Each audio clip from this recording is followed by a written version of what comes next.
Released back in 1990, just a year after TMNT debuted in the arcades, Teenage Mutant Ninja Turtles 2, the arcade game on NES, set out to do what the first NES game couldn't: be fun.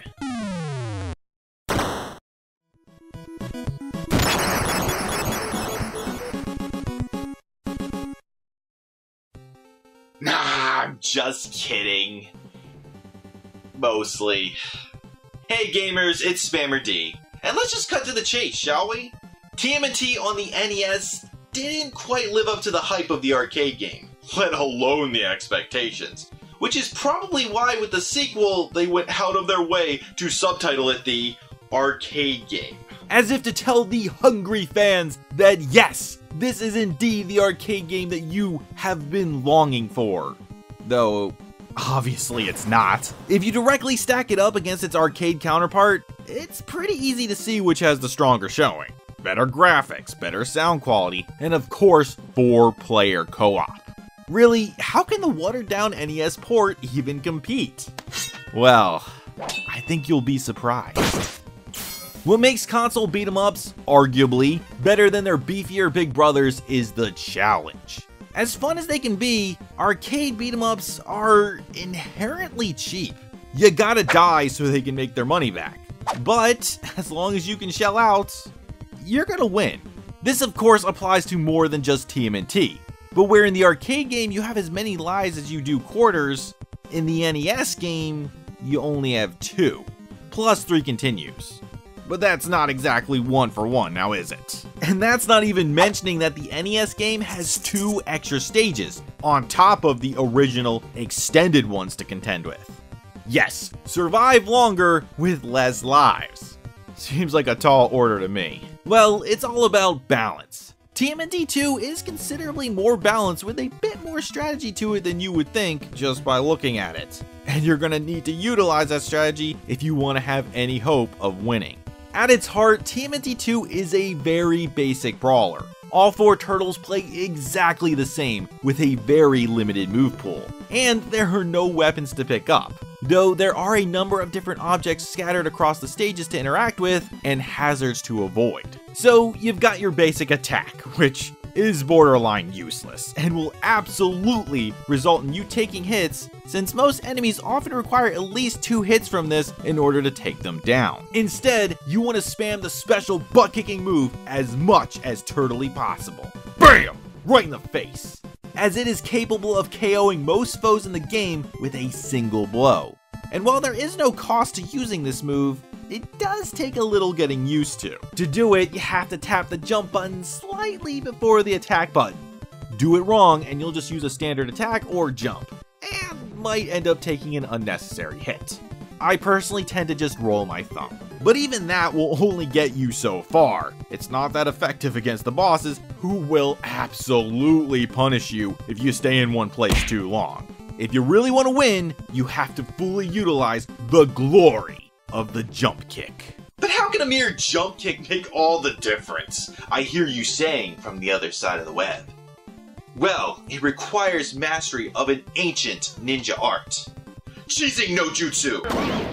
So yeah, the jump kick in this game is actually a bit weird. You essentially hold in the air for a split second before you torpedo downwards. Done correctly, you can hold yourself there just long enough to let the enemy's animation play out first, and then just slightly chip the edges of their hitbox, and even set up a loop for victory. Most of the time. Now, earlier I mentioned the addition of 2 new levels to the game, the snow stage and the dojo. Well, the thing is, those weren't the only new things added to this game. Obviously, new levels means new bosses, which ironically are the ones that are much harder to cheese. Oh my god, I hate this guy so much. But it also means new types of enemies too, and they are not just limited to the new stages, and they definitely help contribute to the game's newfound balance, as well as its own identity apart from its arcade counterpart, with a big part of that identity coming from the looks. Obviously, making the jump from the arcades to your home, at least back in the day, required a few sacrifices. But despite that, TMNT 2 is a great looking game that actually holds up pretty well. It's bright and colorful and really captures the look and feel of the cartoon, Plus, it does a great job at recreating the arcade levels. The music also pulls this off spectacularly. Every song is a great 8-bit rendition of the arcade version, and I actually like some of them just a teensy bit more.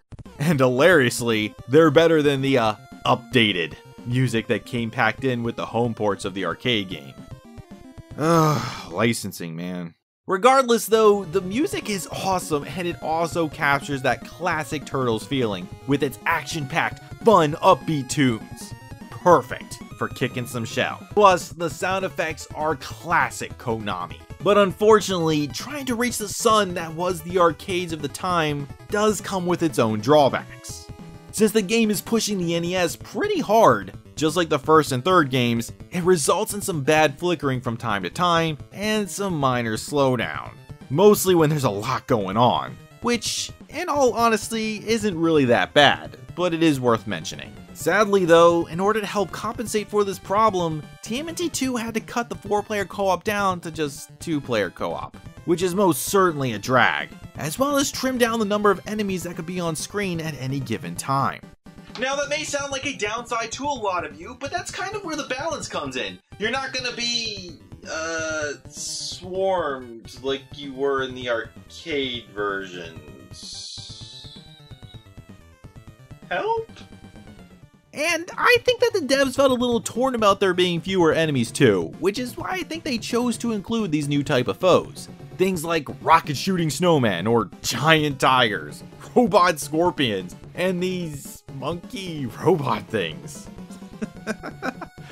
Ah, the 90s, man. And they are pretty much the only basic foes in the game that actually require more than a single hit from your special in order to subdue them. And personally, I hate them. But I do appreciate their inclusion as they do require a bit more finesse to tackle. And as you smack these foes down, you gain points, and a 1-up for every 200. Which might seem a bit pale compared to the infinite lives you get from just popping in quarters. But you also have more health and don't take nearly as much damage, so it evens out. Plus, the second player can steal a life to get back in the game. Pro tip. In the sewer stage, rockets will pop up as a stage hazard if you stand in the water. But if you get to the opposite side and time it just right, you can take them down with ease and farm some easy points, though they aren't infinite. Still though, despite the balance that this game gained in its trip between the arcade and home, TMNT 2 is by no means an easy game. If you aren't willing to accept that there's more here than just punching everything in sight, you're not gonna make it far. And for newbies, you'll probably see the game over screen more times than the credits. And I think that's what made it a must-own back in its heyday, and still worth playing today, beyond just its TMNT namesake. The music is fun and energetic, the graphics capture the look and feel of the cartoon wonderfully, and the action is challenging enough to be fun without going full-blown NES hard, like its predecessor. And is definitely best played with a buddy by your side. Unfortunately though, due to licensing BS, TMNT has never seen re-release, so if you want to play this one, you're gonna have to pick up a physical cart or emulate, which you totally should. Despite its age, Teenage Mutant Ninja Turtles 2, the arcade game, is a solid beat-em-up experience that any veteran of the genre, retro gamer, or TMNT fan can enjoy, and comes highly recommended.